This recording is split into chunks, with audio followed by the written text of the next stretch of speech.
Hello, good morning, good afternoon to you all. Hope you all doing well. I'm Jackie and welcome. Today I wanted to talk about waiting in the wilderness. This is a phase or season in your life, in someone's life, where they have been basically stripped of everything: relationships, money, jobs, okay? And this could be a place where you feel alone, and many will feel lonely. But what I have learned in my season of wilderness was that this is the time to heal. You've been taken away. I was taken away from the people that I knew and loved, from situations that I was comfortable with, and habits that I was used to be all alone in order to heal, because that's the whole purpose of the wilderness. And during this time, it's time for reflection and not it's time for reflection and not to deflect, not to deflect your pain onto someone else. It is the time to actually heal. It's time to heal from the pains, from the grief, from the sorrows, the disappointments, the shame, the guilt, the betrayals.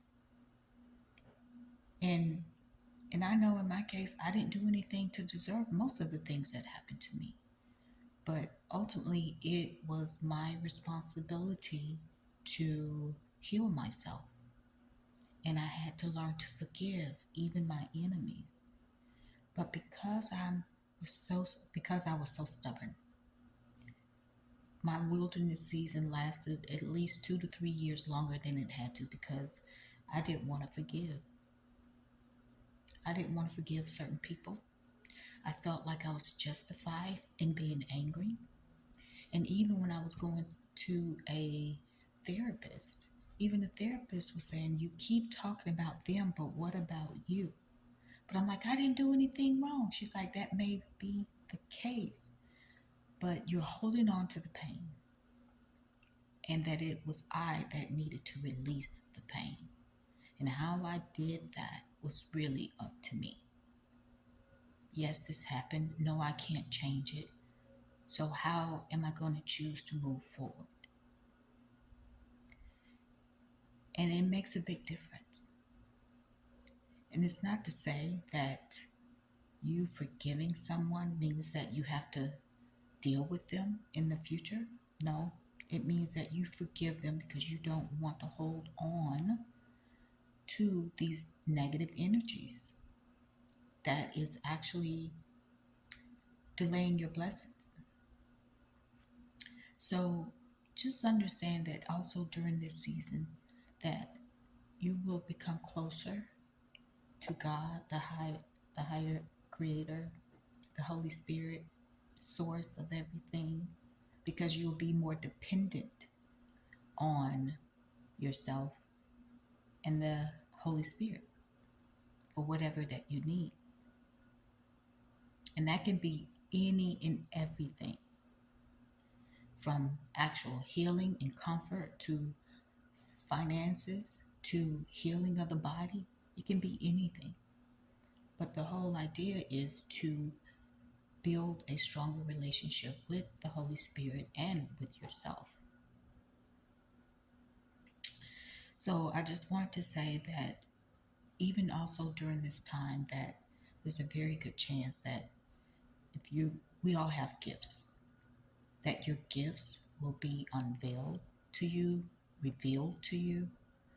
Or if you have gifts that you are aware of, that they will become stronger during this time.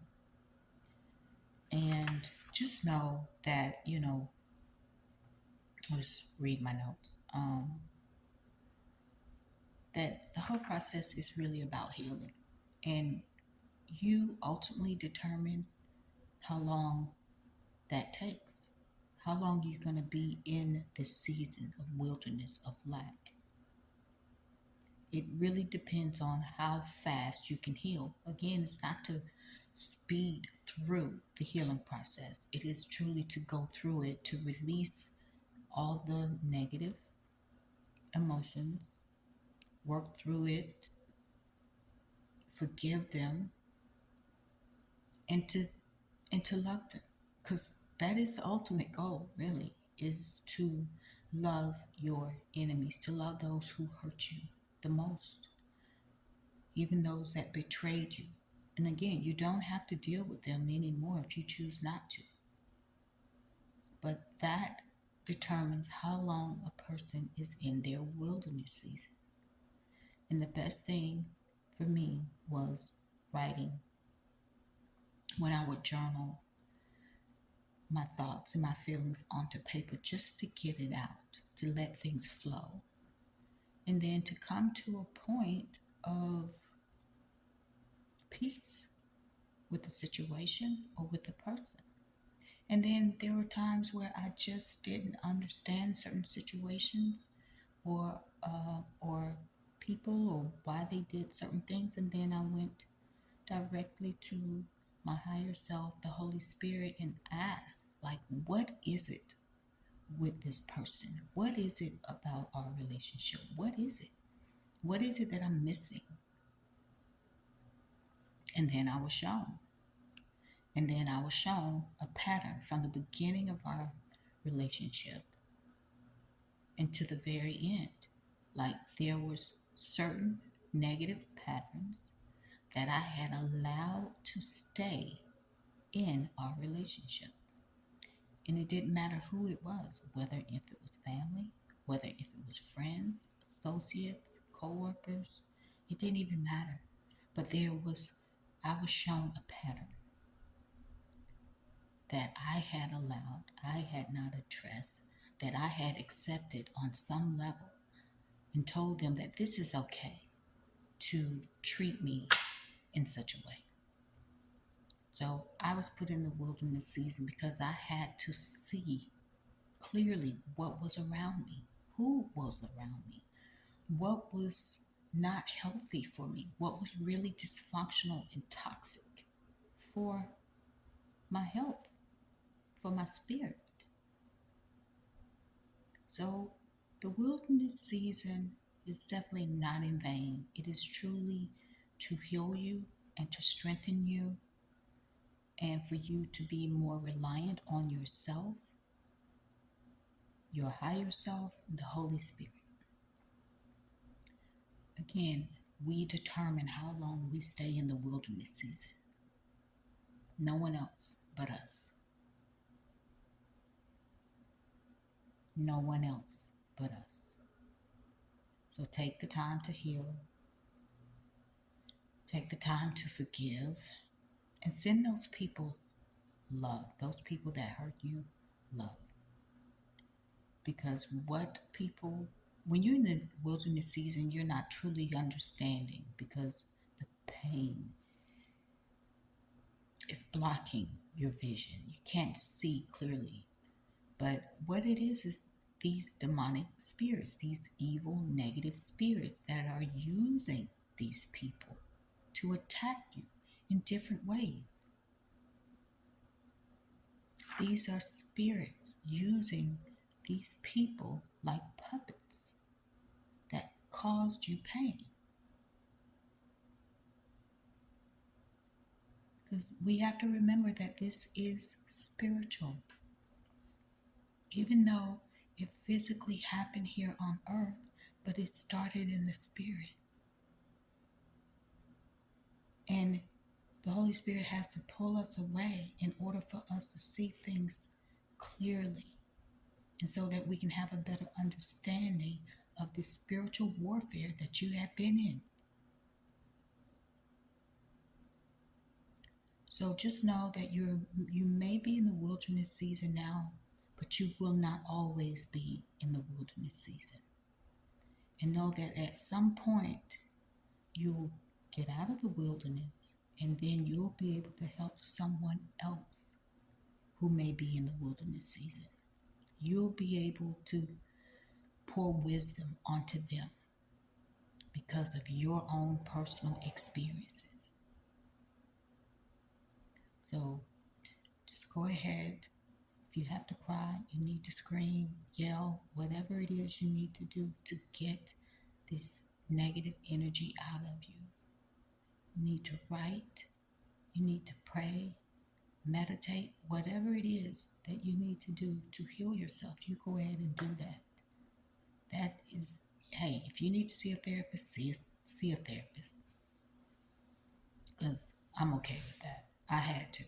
Because I knew I had gotten to a certain point that I was stonewalled because I had so much anger and rage that I needed professional help to kind of work my way, help me get out of this maze that was this mind maze that I was trapped in. And once I started doing the therapy and started writing more, and that really helped.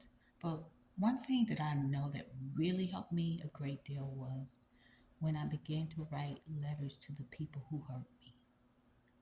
I didn't give them the letters, but I wrote the letters as if I was going to give them to the person.